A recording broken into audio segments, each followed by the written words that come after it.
estudantes, tudo bem com vocês? Bem-vindos e bem-vindas para mais uma aula de ciências. Sou a professora Cláudia Andrade Albuquerque, este é o meu sinal, então espero que vocês já estejam aí bem atentos para podermos, continuar a nossa aula, tá certo? Com o tema o corpo humano como um sistema integrado. Então, temos muita coisa para falar sobre isso. Então, peguem lápis, papel, vão anotando, tirando as dúvidas de vocês. Espero que estejam todos bem atentos aí, tá certo? Então, eu conto com vocês. Mas lembrando a vocês que nossas aulas, elas são digitais. Então, nós damos aula na TV, né? Vocês podem assistir na TV, vocês podem baixar o aplicativo, não é? Vocês podem baixar o aplicativo e também vocês podem interagir conosco em tempo hábil, baixando o aplicativo e com o QR Code, tá certo? Que pode aparecer na telinha de vocês.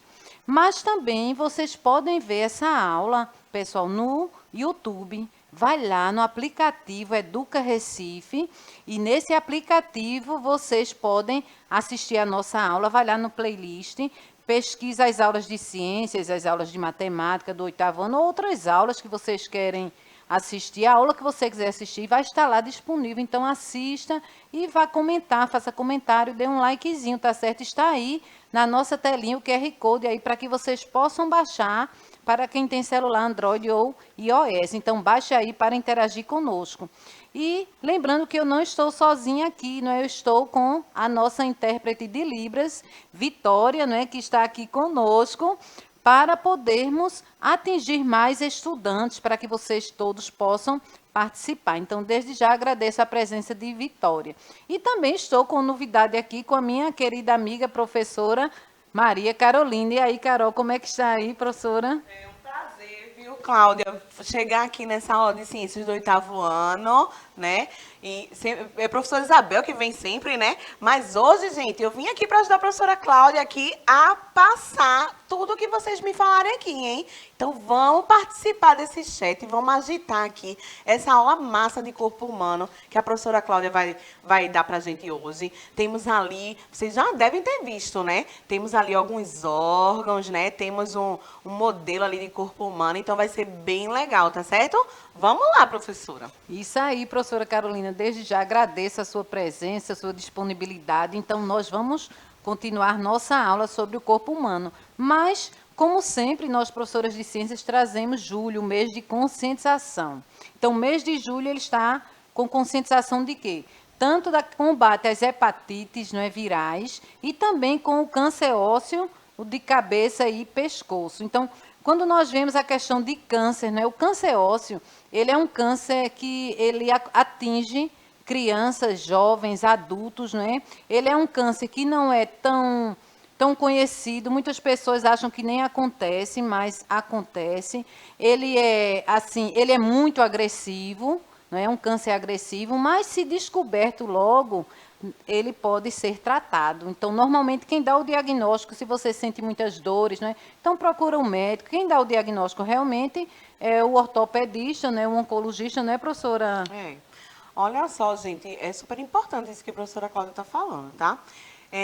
O legal mesmo é que a gente consiga ir periodicamente no médico, né? Então, eu sei que a gente sempre costuma ir no médico quando já tá, né, sentindo dor, já tá passando mal, que a gente não quer ir no médico, mas, gente, a gente precisa se conscientizar disso, tá certo? Então, quanto antes a gente descobrir um câncer desse, né? Qualquer tipo de doença, na verdade, né? Quanto antes a gente descobrir, melhor. Então, sempre que puderem, vão ao médico, né? Sempre que conseguirem marcar um médico, vocês compareçam, tá certo? Porque quanto antes a gente conseguir descobrir aquilo ali, melhor e mais chance da gente se recuperar, tá certo?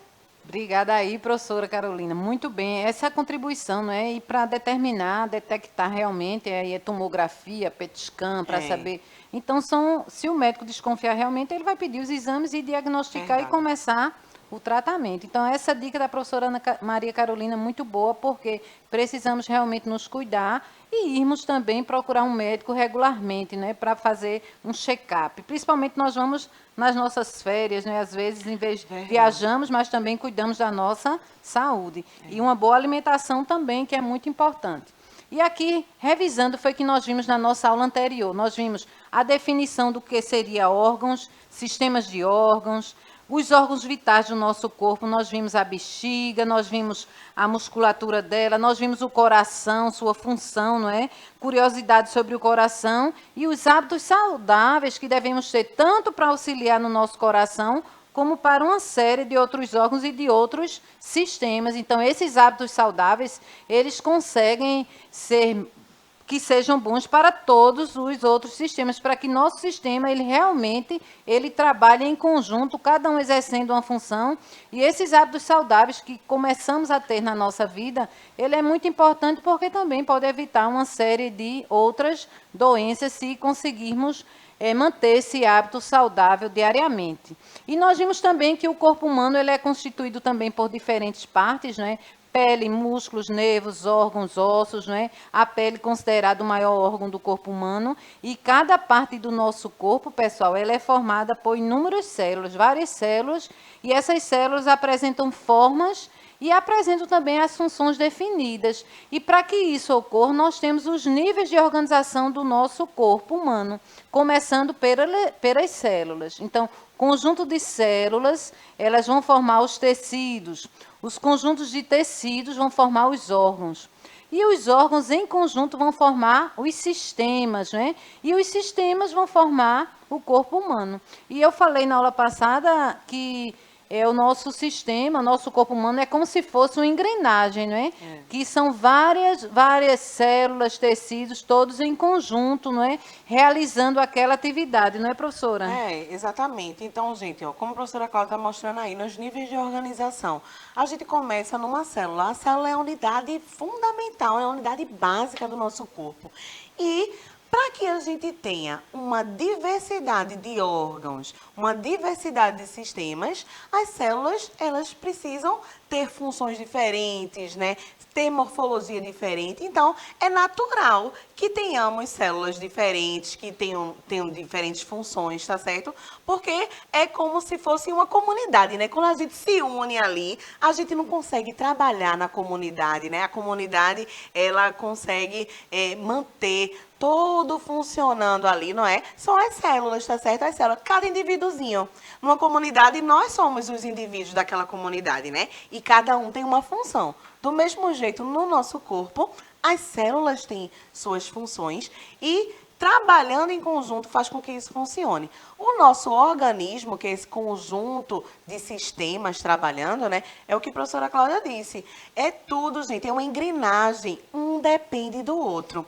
Então, se um sistema falha, o outro vai ficar dependente daquilo, né? Tá faltando alguma coisa aqui. Posso dar um exemplo, professora Cláudia? Pode. Por exemplo, gente, a professora Cláudia já falou de sistema cardiovascular com vocês, né? Do coração, né, professora? Eu falei só do órgão. Pronto, do do órgão. em si. Falou do coração. O coração tá ali bombeando o sangue, né? Mas esse sangue, ele vai para o nosso corpo inteiro, não é verdade? Então, a gente tem o quê? Uma parte do sangue, em um momento, o sangue está correndo pelo corpo todo e ele vai chegar onde? No pulmão. Lá no pulmão vai ter a troquinha gasosa. Sabe quando a gente respira e a gente não sabe que o oxigênio faz aquela... A gente precisa desse oxigênio, né, para sobreviver? Pois é. Então, ali no pulmão, aquele oxigêniozinho, aquela moléculazinha de oxigênio, ela vai passar para o nosso sangue. E a partir desse momento que ele passa para o nosso sangue, ele vai ser levado para o corpo todo da gente para alimentar nossas células. Então, se der um problema lá no sistema, né, respiratório, por exemplo, como é que esse oxigênio, que é um dos alimentos do nosso corpo, vai chegar nas nossas células? Não é? Então, o sistema respiratório depende do sistema circulatório para que isso... Tá entendendo? Então, essa engrenagem para funcionar vai depender. Um vai depender do outro. Por isso que a gente tem que manter nosso corpo saudável, né? A gente tem que prestar atenção no que a gente se alimenta, não é, professora? como a gente se É isso, alimenta, quais são os tipos de alimentos, né? Tem que ter uma diversidade de alimento, é importante que a gente coma, né? Tem gente que, não gosta de verdura, né, professora Cláudia? É Pois isso, é, professora. mas a gente precisa se alimentar de tudo. Desculpa aí, viu, professora? Eu tô Não, falante sua hoje. contribuição ótima, professora Carolina. É muito bom essa troca aí de experiência e de conhecimento. E o interessante é que nossas células, elas também têm as organelas. Que cada Exatamente. organela, ela tem a sua E aí, função, gente, né? as organelas são o quê? Os órgãozinhos da Da célula, célula, né? justamente. Microscópicos, mas são os órgãozinhos, né, Isso. professora? E cada um exercendo uma função para que isso ocorra. Exatamente. Então, é Para muito. manter aquela célula, né, professora? Isso, professor, é muito Perfeito. interessante quando paramos para estudar, né, para É. realmente mergulhar no estudo e aprender como é importante conhecermos o nosso corpo e todo o funcionamento dele, né? Verdade. A partir do momento que a gente conhece o corpo e começa a conhecer o funcionamento de cada órgão, então nós vamos nos alertar para cuidar bem dele, para que ele possa realizar a atividade dele, que o nosso metabolismo possa trabalhar bem. Então é muito interessante essa questão, mas é assim, às vezes a gente está dizendo, a gente não se liga muito que devemos conhecer. Então, quando a gente conhece, a gente cuida. Aquilo que a gente O conhece, cuida. conhecimento ajuda muito, né? Então, quando a gente está estudando ali, a gente vai aprendendo essas coisinhas, a gente vai se conscientizando mais também, né? É isso aí. Então, aqui eu trago para vocês também o esôfago, né, que é também um órgão. É Sim. considerado um órgão, né? Ele apresenta formato cilíndrico, pessoal. Ele é formado por tecido muscular, que vimos umas dicas assim de tecidos. Sim. Apresenta mais ou menos 25 centímetros de comprimento e 3 centímetros de diâmetro. E ele compõe o sistema digestório. Quando formos ver o sistema digestório como um todo, né, ele participa aí do sistema digestório e ele é responsável, gente, por fazer a ligação da faringe até o estômago. Então, por isso que ele tem esse 25 centímetros, né, de diâmetro. Então, ele faz a ligação da faringe até o estômago, que fica mais ou menos localizado aqui. Observem na imagem, né? Se vocês observarem na imagem, você vai ver que ele tem a função também de levar os alimentos ingeridos até o estômago. É isso. Então, nessa função que ele realiza, ele é importante. Às vezes pensamos que não, às vezes nem vemos falar muito no esôfago, não é? Mas ele tem a sua grande importância. E ainda também, lá no esôfago, acontecem os movimentos peristálticos, né? Mas que é isso, esse movimento?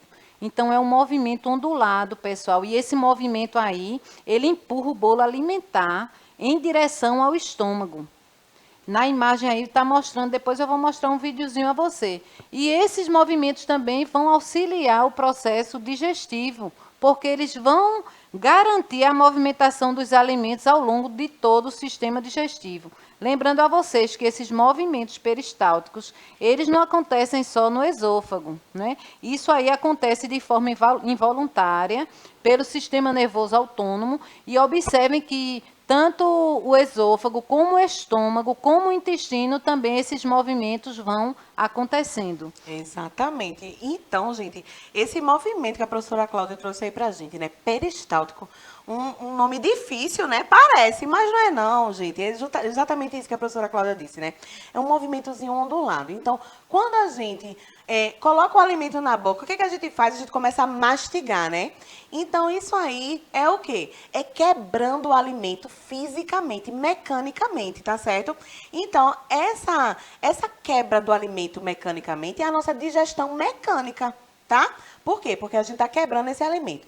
Esse movimento peristáltico que o esôfago tem, então, quando a gente engole esse alimento, que ele já vai passar a ser chamado de bolo alimentar, aí a gente engoliu, vai para o esôfago, né? E o esôfago vai continuar. Porque esse movimento, ele não só leva, né, esse bolo alimentar até o estômago, mas ele também está quebrando mecanicamente aquele alimento, né? Está amassando ele, igual os dentes da gente já fez no início, né, professora? É verdade. E aí, com o auxílio, a gente vê que depois nós vamos ver que começa essa digestão na boca e tem os dentes, que é importante, a mastigação, Exatamente. a saliva. Então, é todo um conjunto. Tudo que tem no nosso corpo, ele tem a sua função. Tem a sua função. E nessa imagem aí, vocês vão ver como realmente acontece, né? Olha que massa esse vídeo. Olha aí, esse vídeo aí, ó. Como Que ele legal. chega. Olha toda a passagem, né, Toda a professora? passagem, professora. Bem legal, né? Muito. para a gente poder entender como isso acontece. Então, e observem assim que não acontece assim, a forma do vídeo está bem rápida, né? Não Mas vai desse jeito nessa não vai bolinha. desse jeito, né? Mas para a gente poder entender como percorre tudo aí, como passa por todo esse processo. Imagina se não existisse o esôfago, professora, como era que esse Misericórdia, minha alimento gente. Não ia dá, chegar, não. não é, professora? Todos esses órgãos do tubo digestório, né, são importantíssimos. Olha o nome, é tubo digestório. Esses órgãos, o esôfago, o estômago, o intestino delgado, o intestino grosso. É como se fosse um tubo gigante, gente, levando, verdade. né, esse alimento a ser digerido aí. Essa digestão, ela vai transformar o alimento da gente em moléculazinhas, que são os nutrientes, para poder alimentar nossas células. Isso. E por isso que é muito importante esse cuidado na alimentação, Exato. né? Os alimentos que são mais fáceis de serem triturados, de serem absorvidos, né? Digeridos, né, Digeridos. professora Cláudia? E que a gente possa, para a gente poder também realizar as nossas atividades. Perfeito. Né? Quando a gente diz que a respiração, ela é super importante, né? Também para o nosso organismo realizar as atividades nossas, como a professora Carolina falou, o transporte, né, de oxigênio, do né, CO2 no retorno, também né, do professora, retorno, pra todo esse sair o processo. CO2, Então, na digestão, os alimentos também vão servir de nutrientes para que isso também aconteça. Claro, porque vê, o que eu faço... Desculpe, viu, Não, professora Cláudia? continua, Vixe, Maria, Carolina. eu tô empolgada, eu gosto desse assunto também. É muito viu? bom, é muito bom. Mas assim, eu disse a vocês, né, que o oxigênio, ele vai servir como um nutriente também para a célula, né? Essa molécula de oxigênio. Da mesma forma que a glicose, né? Essa glicose que a gente vai adquirir aí é o quê? Açúcar, né? Esse açúcar a gente vai adquirir através da nossa alimentação. E a gente precisa se alimentar de derivados, né, diferentes. Então, vamos lá, gente, vamos se alimentar bem, porque a alimentação saudável faz parte disso aí. E as nossas células precisam disso para poder realizar as funções delas, viu? É verdade, professora. Então, o outro órgão que eu trago para vocês é o estômago. Ele está aqui representadozinho, está aí na imagem, né? Se ela puder mostrar aqui, Vanessinha. Então, aqui está o estômago. Depois eu vou trazer tudo organizadinho aí na próxima aula para vocês. Então, o estômago, ele realmente também é um órgão do sistema digestório. Ele também completa, vocês viram que o esôfago, ele está ligado, né, para que o alimento chegue até o estômago. Então, observem aqui o estômago, não é? Vocês estão vendo, então o esôfago ele vem pegando aqui para que o alimento realmente chegue aqui, não é? E comece também a digestão também do alimento, e a gente viu que ele também realiza os movimentos para que o alimento realmente ele seja digerido. Sim. E lá no estômago onde é produzido o suco gástrico, né? Esse suco gástrico que vai transformar esse bolo alimentar em substâncias menores para que nosso alimento possa ser absorvido realmente, tá certo? E aí, no estômago, tem uma dilatação do tubo digestório, que é uma forma de bolsa. E ele é revestido internamente, se eu abrir aqui para vocês verem, por tecido epitelial. E esse tecido epitelial tem uma grande quantidade de glândulas produtoras de suco gástrico. Observem aí, tá vendo? Então, ele é todo revestido por tecido epitelial.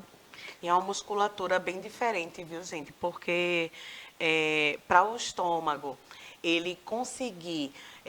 ele produz esse suco gástrico, né, através dessas glândulas que a professora Cláudia está dizendo, mas o suco gástrico, ele tem ácido clorídrico dentro dele, faz parte ali da composição do suco gástrico. Então, como é que a gente joga um ácido no órgão e ele não se dissolve todo, né? Então, essa musculatura, ela é toda protegida ali dentro, tá? Então, olha como o estômago é importante. Né? Nesse suco gástrico tem umas enzimas que são umas estruturazinhas que vão fazer com que quebre o nosso alimento quimicamente. Vê que coisa interessante. Muito né? interessante, professora. Obrigada aí pela contribuição. E é um órgão que realmente nós vimos aqui que ele pode armazenar, não é? Ele é oco, ele é elástico, não é? Ele acomoda cerca de 2 litros de alimento, Olha professora, aí, mais é ou muita menos, coisa, aí é viu? muita coisa, e também líquidos para o processo da digestão, tudo com esses ácidos também, né?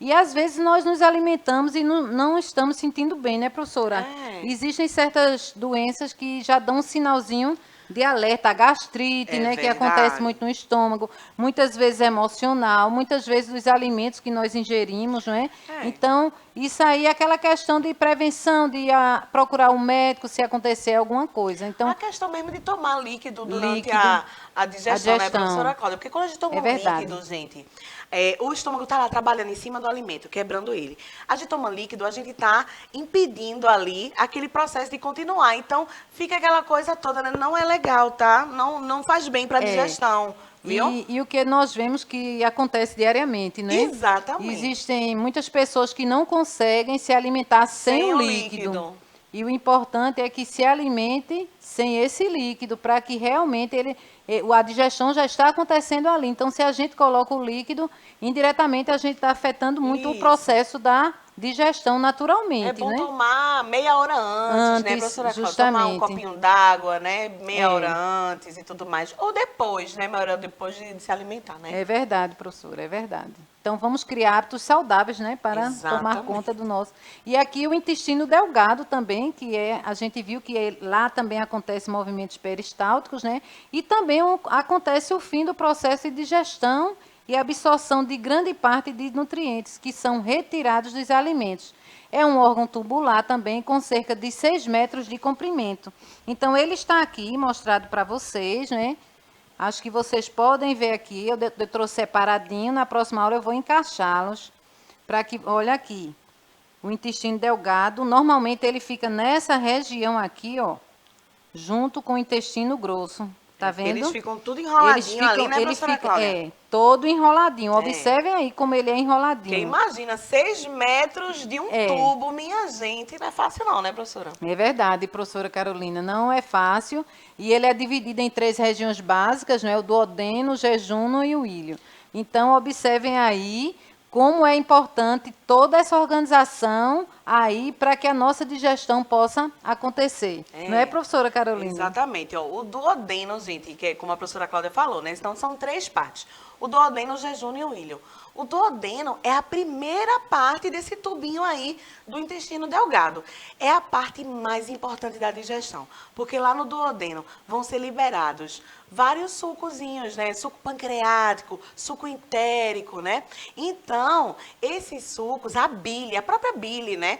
Vão ajudar aí a digerir proteínas, carboidratos, lipídios, tá certo? Então, essa parte da digestão, essa parte do duodeno, ela é a mais importante na digestão química aí, tá certo? Então, depois dele, vai passar para o jejum e para o íleo, né? Então, qual que é a diferença aí maior do duodeno para o jejum e o íleo? No jejum e no íleo vai haver a absorção dos nutrientes. Então, depois que eles foram quebradinhos lá por esses sucos, né? O suco pancreático, o suco entérico, a bile, aí o que é que vai acontecer? Vão ter um monte de vilosidades, né, professora Cláudia? Professora. Uma estruturazinha lá, o tecido mesmo dentro do intestino, que vai fazer com que absorvam-se os nutrientes ali. E é a partir dessa absorção que esse nutriente vai se embora para todas as células do nosso corpo. É o finalzinho mesmo da digestão. É. Vários órgãos, vários, né, participando dessa digestão para que a gente possa digerir o alimento e esses nutrientes do alimento que nós ingerimos, eles serem absorvidos para o nosso organismo e ser distribuído para todas as partes do nosso organismo. Massa, né? É muito bom. É muito. O corpo humano, gente, é maravilhoso. É muito bom estudar. É muito perfeito. E aqui o intestino grosso, não é? O intestino grosso, aquele que eu mostrei a vocês naquela horinha, que o intestino delgado fica encaixado nele, e ele tem aproximadamente 1,5 metro de comprimento, né? E 6,5 centímetros de diâmetro. Uhum. E o intestino grosso, posso falar, professora? Aí que a professora Carol tá falando. Fala aí, professora. Ó, o intestino grosso, gente, é a última porção, né? Mas ele não é menos importante do que os outros, tá? Porque é nele que vai começar a formação das nossas fezes, tá certo? Então, o bolo alimentar que se transformou numa coisinha chamada de quimo lá no estômago, né? Depois passou para ser chamado de quilo. Então, tudo isso que a gente comeu, né? Virou um bolinho alimentar. Depois, isso é só mudança de nome, tá certo, gente? Então, quimo, quilo, chegou lá no intestino grosso, o que é que vai acontecer? Vai começar a ser absorvido grande parte da água, né? Pelo nosso corpo. Para quê? Para que se forme aquele bolo fecal. o nosso cocô, né? É verdade. Então, para ele não sair... Sabe quando a gente tá com diarreia, que o intestino não tá funcionando direitinho e sai aquilo meio líquido, né, gente? Mole, estranho. Pois é. Isso não é para acontecer. Justamente acontece quando a gente está doente, né? Nossa flora bacteriana não está muito boa. O normal é o quê? É sair aquele bolo, né? Fecal, todo bonitinho, tá certo? Então, para isso acontecer, o intestino grosso é super importante. É isso aí, professora. Então, é muito importante que aqui a gente vê que ele também, lá no intestino grosso, acontece também a absorção de água. É. E é Essa absorção de importante água aí é que importante. tenhamos aquele hábito de tomar água realmente, porque vai facilitar que o bolo alimentar saia bem também, né? Exatamente. E aí Para que vê. as fezes, né? O bolo alimentar não, Para as que o bolo fezes. fecal, né, É, professora o Cláudia, bolo que são as fecal, fezes, né? justamente. Que ele saia realmente de forma saudável. Porque sem- se a gente não toma água, né, professora Cláudia? Sabe aquela dificuldade que muita gente tem, né, em ir no banheiro, né, não consegue defecar e tudo mais. Então, boa parte disso pode ser resolvida tomando água, gente. Porque a dificuldade do cocô sair, ele tá duro, ele tá ressecado. Por quê? Porque a gente não tá tomando água suficiente, se hidratando. Além disso, a água é super importante para o funcionamento do corpo inteiro, É não é? verdade, de uma forma Então, geral. não é isso, professora? É. Então, aqui no intestino grosso, né, ele é composto por 3 partes, né, É. professora? O seco, o colo, reto, 4 partes até, É. reto e o ânus finalizando, E o né? ânus, que é o final. E aqui nós vemos aqui, olha, eu trouxe na imagem aqui, tirei o... Então, aqui nós vemos aqui o colo, né, o colo ascendente, o transverso, o descendente, né? Aqui o seco. E essa parte aqui, como a professora disse, ela torna-se muito importante também. Então, cada parte, ela é importante. Exatamente. Se por acaso acontecer que você precisar ter alguma coisa e tirar uma parte, né, do intestino, grosso ou delgado, então vai afetar um pouco a Vai sua afetar, porque ela não digestão. está ali à toa, À né? toa. Vai afetar. Tem a sua funcionalidade. Isso. Então, pessoal, é importante que vocês também possam pesquisar mais sobre essa questão, não é, professora? Sim. Vou passar um pouquinho para a professora se despedir. Nossa aula está muito boa, mas já está chegando ao Que fim, né, professora? tristeza, gente. Eu vou me despedir de vocês. Foi ótimo ter vindo aqui nessa aula da professora Cláudia. Esse assunto maravilhoso. Beijo para vocês. Quero agradecer à professora Carolina pela disponibilidade e contribuição. Foi muito boa essa aula, no instante passou a nossa Não é? aula. Agradecer a nossa intérprete Vitória, a Vanessa que está ali conosco, Dalila. Então, muito obrigada, pessoal. Tchau, tchau. Até a próxima aula e eu espero vocês. Pesquisem um pouquinho sobre esses conteúdos aí.